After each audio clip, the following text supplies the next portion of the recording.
हे मेरी छमिया बोलो राजा। I love you. I love you too राजा। मैं तुमको बहुत प्यार करता हूँ। मैं तुम पे जान निसार करती हूँ। मैं तुमसे दूर न रह पाऊंगा। मैं भी तेरे बिना कहीं नहीं रह पाऊंगी। आओ मेरी जान मेरे सीने से लिपट जाओ। बदबू दे रहे हो जाओ नहा कर आओ।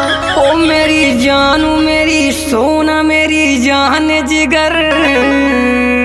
तेरी ही देन है मेंटेन है ये मेरा फिगर। तू कहे तो मैं जाके चांद तारे तोड़ लाऊं। यही सब सुन के तेरे पास मैं खिंची आऊं।